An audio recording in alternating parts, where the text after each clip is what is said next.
Education system जो हमारी शान हुआ करती थी, पूरी दुनिया में एक्नॉलेज था कि हिंदुस्तान का एजुकेशन सिस्टम बहुत बढ़िया है। उस पर सालों से आक्रमण हो रहा है, उसको कैप्चर किया जा रहा है, उसको प्राइवेटाइज किया जा रहा है। उस पर रिएक्शन था। बेरोजगारी पर रिएक्शन था, और जो हिंदुस्तान का जो आज हालत है, जो सिचुएशन है, उस पर रिएक्शन था। प्रधान एक सिंबल है, करप्शन का सिंबल, एजुकेशन सिस्टम के डिस्ट्रक्शन का सिंबल, इनकॉम्पिटेंस का सिंबल। उसको तो जाना ही था, और अच्छा है कि वो गया। बट अब कॉन्क्रीट स्टेप्स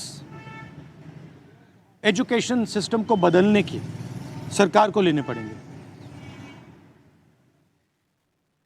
बहुत बड़ा मुद्दा है आरएसएस का जो कैप्चर है हिंदुस्तान के सिस्टम पर। एजुकेशन आरएसएस ने किया है, हमारे एजुकेशन सिस्टम को अंदर से खोखला कर दिया है। जो नॉलेज होती है उस पर इन्होंने आक्रमण किया। तो गहरे स्टेप्स लेने पड़ेंगे। मुझे नहीं लगता है कि ये ले सकते हैं, बट देखते हैं। स्टूडेंट्स की दो और मांगे थी, उनको नहीं भूलना है। पहली मांग,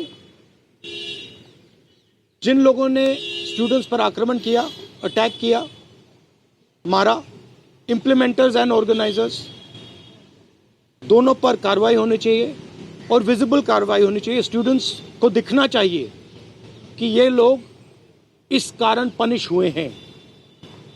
और दूसरी बात, जो मेन ऑपरेटर हैं सिस्टम के, नरेंद्र मोदी जी, उनको हिंदुस्तान के स्टूडेंट्स से अपोलोजाइज करना चाहिए। तो ये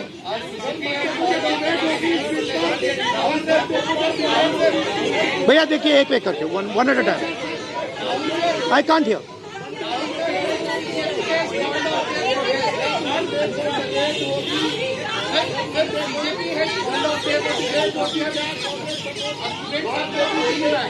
Okay, please. One at a time. I can't answer otherwise. No, I'll tell you. You go ahead. Has called off their protest, and students are now going back. Their two demands, sir, as you mentioned, that has been not fulfilled. So, what will be your step in the parliament when parliament commences on Monday? Well, they are also bringing the new bills. The first thing is that we hold Mr. Amit Shah directly responsible for the violence that has taken place against our students. He authorized the shooting of our students. He authorized the use of lethal weapons, pellet guns, on our students. So that for us is a fundamental issue. We will not accept our own forces shooting the future of India. So that is going to be a major issue in Parliament. Of course, the students, as I said, have also got the demand of an apology from the Prime Minister. Look, this protest, the reason it has happened, the deeper reason it has happened, is that the Indian system, job creation system, education system, institutional system, media system has been destroyed. It has ceased to exist. There are consequences to this. We are facing now a time of serious economic crisis. And in times of serious economic crisis, you need that system. So, the government should be aware that what has happened here is just one step in a very deep problem. Right? So the government needs to start listening to what the people of India are saying. And this is a warning to them. This is a warning from the students of India, this is a warning from the opposition, that you cannot run India the way you have been running. This is not your personal fiefdom. This is not something that belongs to you. This belongs to the people of India. This belongs to the Constitution of India. All these institutions, they do not belong to you. And if you carry on down this path, you will see that what has happened right now will be at 10 times the scale. So that is basically the message. One by one, please. One by one. Please.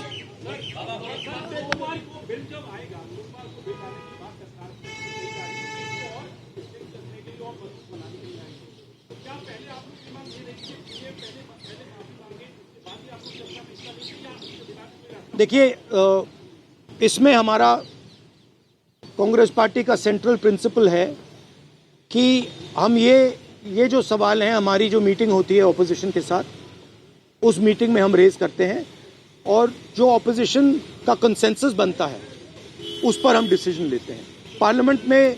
That is our discipline, that is our way of functioning. So I cannot answer this question right now.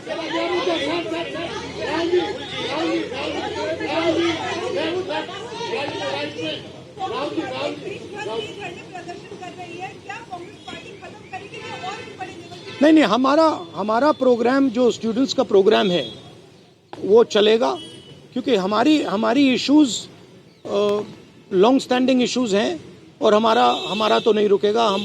हम issues raise कर रहे हैं और उसको हम करते जाएंगे. मैं अंत में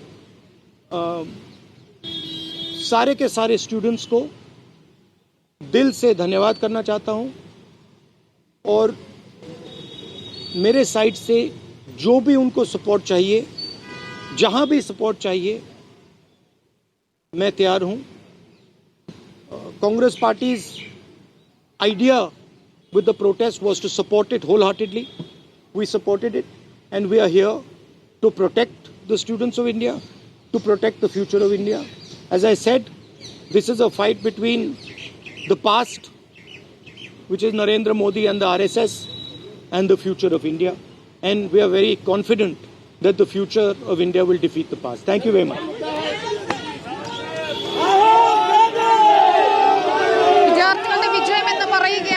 രാഹുൽ ഗാന്ധി ധർമ്മേന്ദ്ര പ്രധാൻ അഴിമതിയുടെ പ്രതീകമാണ്.